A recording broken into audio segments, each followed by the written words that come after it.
Hello students, good morning to all of you. आइए चलिए exercise 3D start करते हैं।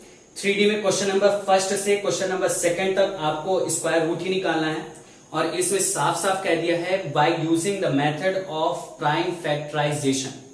आपको only and only prime factorization method से ही इसको सॉल्व करना पड़ेगा। ठीक, अगर आपसे उसमें नहीं कहता कि आप प्राइम फैक्टराइजेशन लगाए कि लॉन्ग डिवीजन, तब आपको जिससे मन हो उससे करिएगा, लेकिन जिसमें इस तरह से मेथड यूज करने के लिए कह दिया जाएगा उसमें आपको वही मेथड यूज करना पड़ेगा।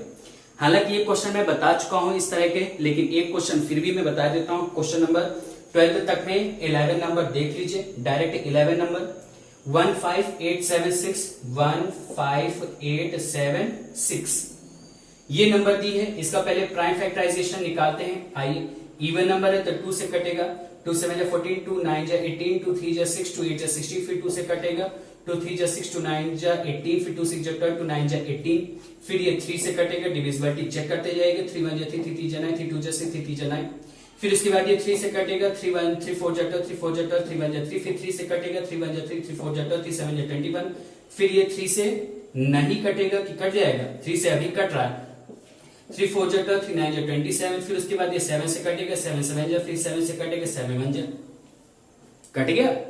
अब उसके बाद इसका पेयर बना लेते हैं। देखिए 2 का पेयर बन रहा है, 3 का पेयर बन गया, 3 का पेयर बन गया, 7 का बन गया, 2 मल्टीप्लाई 3 मल्टीप्लाई 3 मल्टीप्लाई 7, फिर 3 3 9 9 2 18 18 7 126, तो 80 मल्टीप्लाई 7 इज इक्वल टू 126 इसका आंसर हो गया। आगे सबको समझ में। अब बाकी इसमें आप इसी तरह से कर लीजिएगा, कोई भी क्वेश्चन टफ नहीं है, सभी की सभी इजी प्राइम फैक्टराइजेशन है, तुरंत इसके फैक्टराइज हो जाएंगे।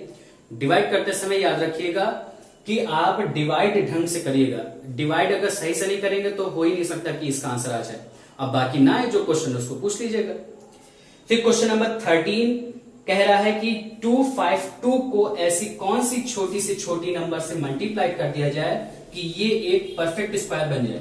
इसको भी आप कर चुके हैं, लेकिन फिर भी मैं बता देता हूं। पहली बात, इसका प्राइम फैक्टराइजेशन से ही निकलेगा। 2 से किया तो 2 1 2, 2 2 4, 2 6 12, फिर 2 से करेंगे तो 2 6 12, 2 3, फिर 3 से तो 21, फिर 3 से 7, फिर 7 से 1 हो गया। इसमें जब हम पेयर बनाने गए तो 2 का बना, 3 का बना, 7 का नहीं बना, तो कह रहा था किस नंबर से मल्टीप्लाई कर देना चाहिए, तो हमने 7 से मल्टीप्लाई कर देना चाहिए इसको। ठीक, तो अगर हम 7 से इसको मल्टीप्लाई कर देंगे तो ये परफेक्ट स्क्वायर बन जाएगा। क्यों? क्योंकि फिर 7 का ये पेयर बनने लगेगा। फिर उसमें क्वेश्चन कह रहा है also find the square root of the perfect square obtained. अब जिस नंबर से अगर मल्टीप्लाई कर देंगे, अगर वो नंबर से मल्टीप्लाई कर देंगे तो उसके बाद जो इसका परफेक्ट स्क्वायर बन जाएगा, तब ये परफेक्ट स्क्वायर बन गई। तो फिर इसका अंडर रूट निकालिए, तो ये हमने एक्स्ट्रा ली थी, तो इसका पेयर अब बनने लगा, तो ये 7 हो गया, ये 3 हो गया, ये 2 हो गया, तो 3 2 6 7 42। इसका आंसर फिर क्या आ जाएगा? 42 आ जाएगा। आगे समझ में, ये वाला क्वेश्चन आप पहले भी कर चुके हैं। फिर इसके बाद क्वेश्चन नंबर नेक्स्ट देखिए। नेक्स्ट कह रहा है कि ऐसी छोटी से छोटी नंबर बताइए जिससे इसको डिवाइड कर दिया जाए। डिवाइड करने में आपको अब हटाना पड़ेगा, तो किसको हमको करना है? 2 9 2 5 को करते हैं। लास्ट में 5 है तो पहली बात ये 5 से कट रहा है, तो 5 से काट देते हैं, क्योंकि लेकिन ये 3 से भी कट रहा है। ठीक, तो पहले 3 से काट लेते हैं, जिससे मानो आपको उससे काट सकते हैं। 3 9 27, फिर 3 7 21, फिर 3 5 50, अभी भी 3 से कट रहा है, तो 3 3 9, 3 2 6, 3 5 50। अब ये 3 से नहीं कट रहा है, 5 से ओनली कट रहा है, तो 5 6 30, 5 5 25, फिर ये 5 से कट रहा है, तो 5 1 फिर 5 3, फिर ये 13 से कट रहा है, तो 13 1 हो गया। अब इस नंबर में इसका पेयर बना और इसका पेयर बना, इसका नहीं बना, तो इस केस में फिर जिसका नहीं बना वो आंसर हो जाएगा। एक आंसर ये हो गया कि हमको 13 से इसको डिवाइड कर देना चाहिए, तो परफेक्ट स्क्वायर बन जाएगा। हटा देंगे इस बार, तो अब इस बार केवल 13 ना लेकर 3 और 5 ले लेंगे। 5 3 15, जब हम 13 से इसको डिवाइड कर देंगे तो जो परफेक्ट स्क्वायर निकलेगा वो किसका निकलेगा, 15 का। डिवाइड करने में 2 to 5 आ रहा होगा। ठीक, फिर उसके बाद question number 15, 16 same to same है। मैं मेथड बता देता हूं, बाकी आगे आपको करना है। क्वेश्चन नंबर 15 में कह रहा है कि 1225 पेड़ों को ऐसे लगाया गया गार्डन में कि जितने रो थे उतने ही पेड़ थे।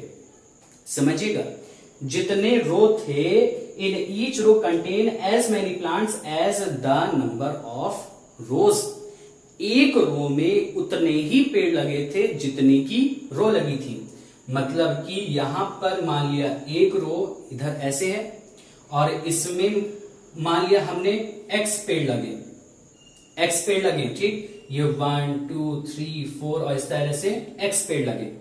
तो अगर x पेड़ लगे हैं तो इसी तरह की कितनी रोज हो गई होंगी, ये इधर वाली x रो हो गई होंगी। जब हम इस यहां से लेकर यहां तक काउंट करेंगे हर रो को तो x रो ही हो गई होगी। ठीक, तो इससे क्या समझ में आता है कि यहां पर 1 रो में अगर निकालना चाहें तो x पेड़ लगे, है ना। एक रो में जितने पेड़ लगे हैं उतने ही रो भी, यही कह रहा ना, एक रो में जितने पेड़ लगे हैं उतने ही रो हैं। मतलब कि अगर एक रो में x पेड़ लगे हैं तो x रो ही होंगी कि नहीं होगी। यही तो कह रहा था कि एक रो में जितने पेड़ लगे होंगे उतनी ही रो भी लगी हैं। तो अगर एक रो में x पेड़ लगे हैं तो x रो भी होंगे।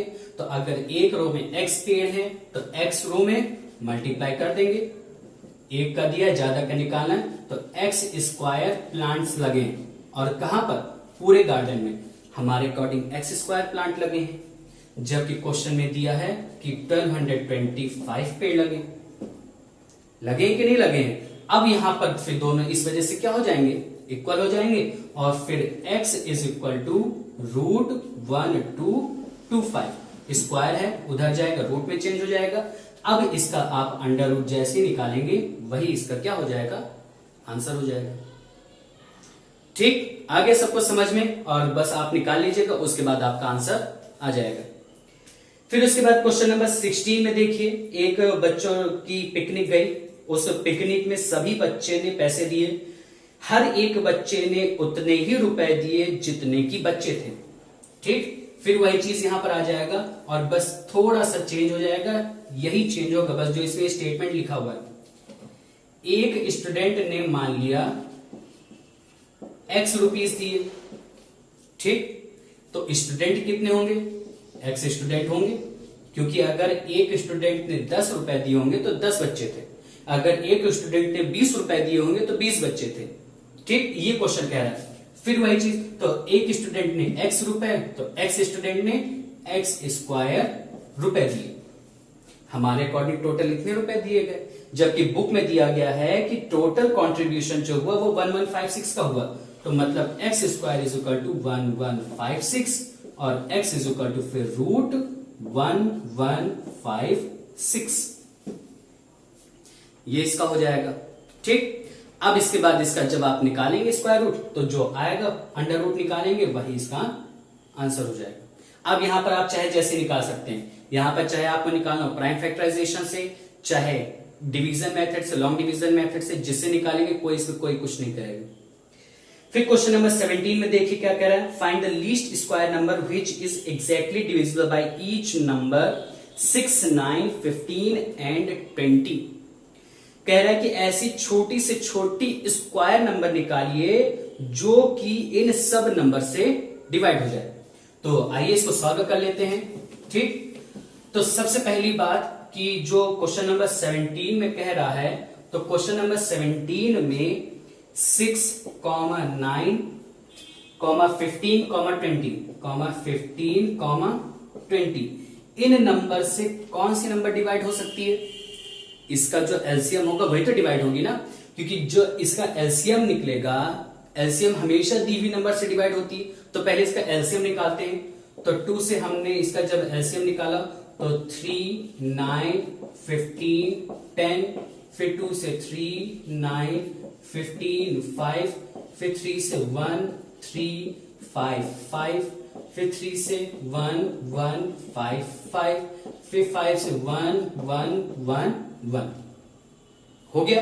तो इसका एलसीएम कितना आ रहा है? LCM is equal to 2 multiply 2 multiply 3 multiply 3 multiply 5। इसका सबका मल्टीप्लाई करेंगे। मल्टीप्लाई करने के बाद इसका कितना आएगा? 5 2 10, 10 2 20, 23 60, 63 180। 180 तो इन सबसे डिवाइड हो जाएगी, लेकिन क्या ये जो 180 है वो स्क्वायर है? नहीं है ना। इसका पता कैसे करते?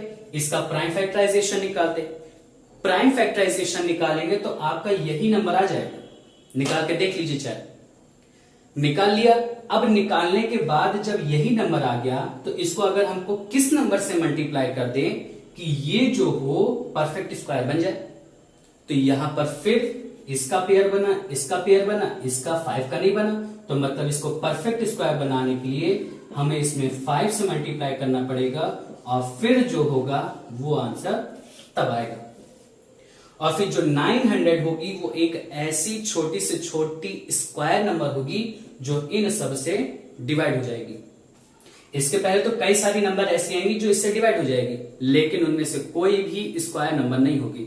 तो हमने तो पहले ये निकाल लिया, लेकिन इसको स्क्वायर बनाने के लिए हमको इसमें नंबर बढ़ानी पड़ेगी।